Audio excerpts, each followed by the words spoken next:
তো বন্ধুরা, আর একটা নতুন ভিডিওতে ব্লগে সবাইকে স্বাগত জানাই। তো আজকেও আমরা একটা বাড়িতে একটা লং ব্লগ শুরু করছি, ঠিক আছে? মানে হরাইজন্টাল টাইপ, মানে ল্যান্ডস্কেপ ভার্সনে। তো দেখা যাক কত কী দেখানো যায় আপনাদের, ঠিক আছে? সকালবেলা এখন গুড মর্নিং সবাইকে। তো বন্ধুরা, সকালবেলা ভালোই রোদ্র উঠে গিয়েছে আজকে, কালকের থেকে ভালোই ফ্রেশ ওয়েদার। সকালবেলা দুবার চা খাওয়া হয়ে গেল। শীতকাল তো, শীতকালে চায়ের একটা আমেজই আলাদা। तो राधे राधे, हरे कृष्ण निताय गौर सीतानाथ प्रेमानंद, हरि हरि बोल।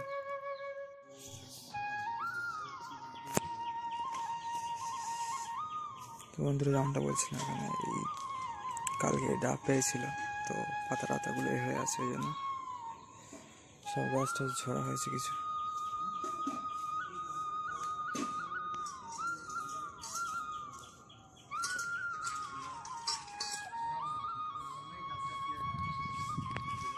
এবং আপনাদের পিছনের দিকটাও দেখিয়ে দিচ্ছি, ঠিক আছে? চলুন।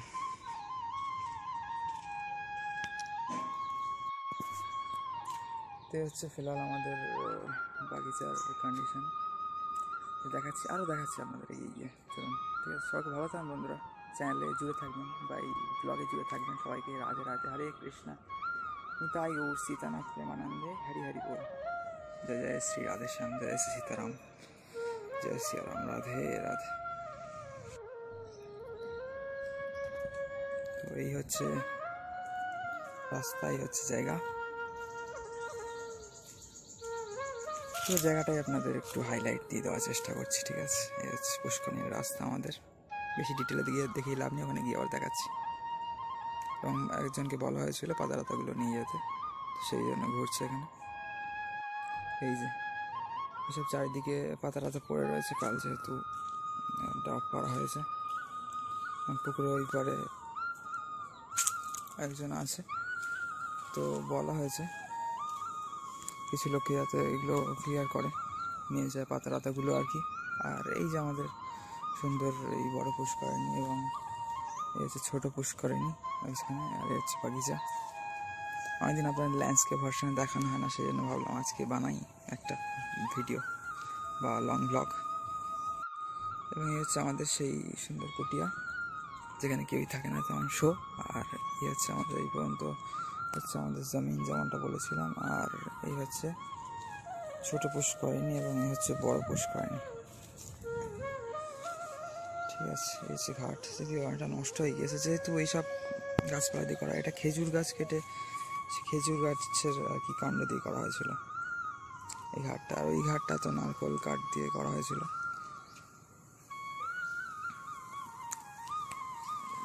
তো মানে সিমেন্টের ঘাট করতে গিয়ে একবার সব ম্যাটেরিয়ালসগুলো বৃষ্টিতে ভেসে গিয়েছিল, নষ্ট হয়ে গিয়েছিল বলে আর করা হয় না। যাই হোক, এইভাবেই। আর ন্যাচারাল জিনিস ভালো লাগে, এইভাবেই করা হয় এখন আর কি।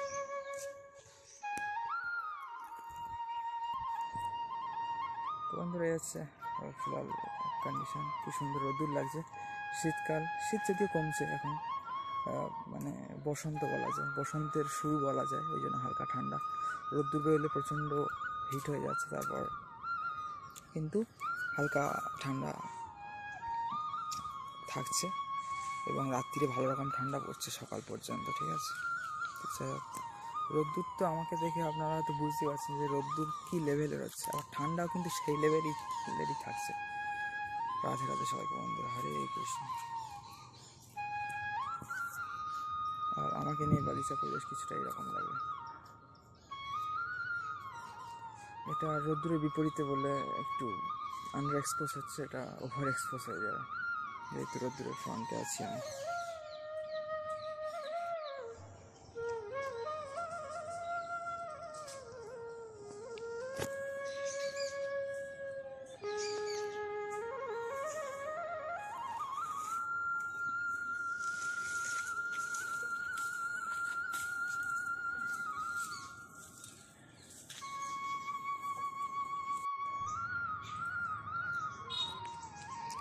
এবং এখন কিন্তু পুরো 10:30 বাজে, 10:23 দেখলাম। এবং আমাদের এই সাইড থেকে দেখলে কিন্তু এইরকম লাগবে কিছুটা, আমাদের বাড়ির একদম যদি উত্তর দিকটা দেখা কিছুটা এইরকম লাগবে। ঠিক আছে, এখানে একটা পেয়ারা গাছ আছে এবং আরও অনেক কিছুই বসিয়েছি। এখানে 3টে লেবু গাছ একদম মানে খুব ছোটো ছোটো হয়েছিল, ওটা 3টে লেবু গাছ, 3টে পেঁপে গাছ বসিয়েছি এখানে। আর সব বিভিন্ন গাছ রক্ষণাবেক্ষণ করা হয়। এই হচ্ছে আমাদের মাঠের দিক থেকে এলাম। আগেরবার তো এই দিক দিয়ে গিয়ে দেখালাম আপনাদের। তারপর এখানে আছে কিছু এই যে কাঁঠাল গাছ আছে 5টা, 1 2 3 4 আর 5।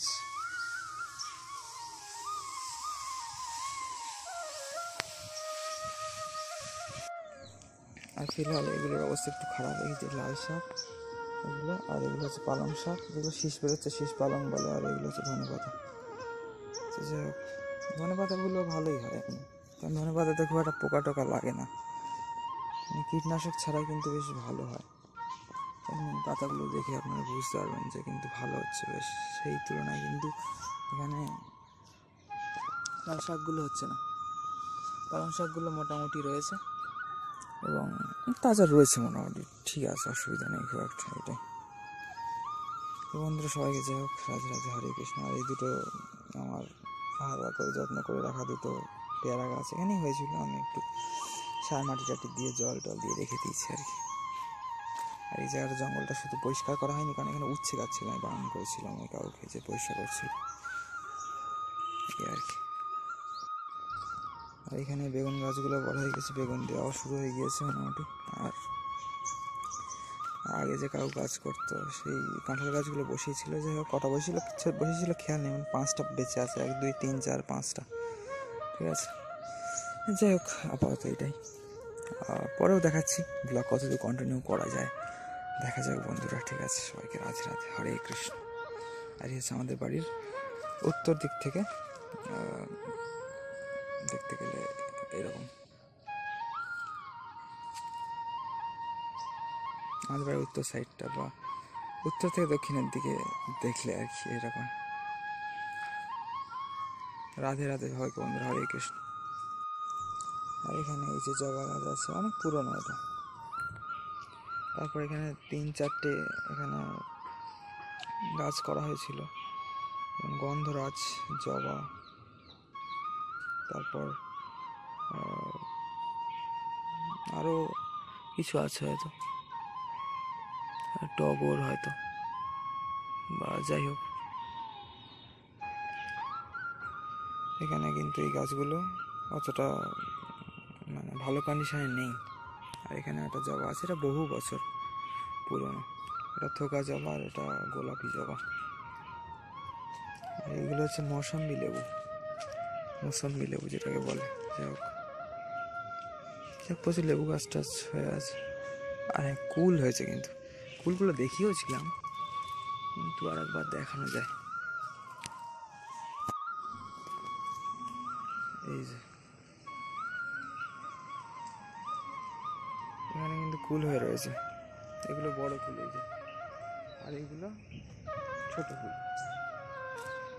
বড় কুল কটা হাতের সামনে তো দেখছি না, আর পাড়া হয়ে গিয়েছে, টুকটাক খাওয়া হয়েছে এগুলো। আর এগুলো টক বলে অতটা খাওয়া হয় না। এই যে এগুলো গোল কুল, মানে ছোট ছোট, আর এগুলো বড় নারকেল কুল বা আপেল কুল বলে যেগুলো। তাও যে বিশাল কিছু স্বাদ হয়েছে তা না, মানে পানসের মতো, অতটা মিষ্টিও না। যাক, দেখা যাক, সবে তো প্রথম হচ্ছে, এই নতুন 1 2 বছরের গাছ, তাই হচ্ছে। আর এই বড় বেগুন গাছগুলো লম্বা লম্বা বেগুন হয়। এই যে কালকেই কালকে পরশু দিন 3টে তুললাম বেলার দিকে, বড় বড়। এখানে আদা অল্প ছিল, তুলে দেখা গেল। ওইখানকারও আদাগুলো একটু তুলে দেখা গেল, মানে গাছ তুলনায় আদা কিন্তু হয়নি। হলুদ গাছগুলো ধরতে গেলে যেখানে রোদ্দুর পেয়েছে খুব সুন্দর হয়েছে, আদার তুলনায় হলুদ গাছগুলো দেখা গেছে ভালো হয়েছে কিন্তু এবার।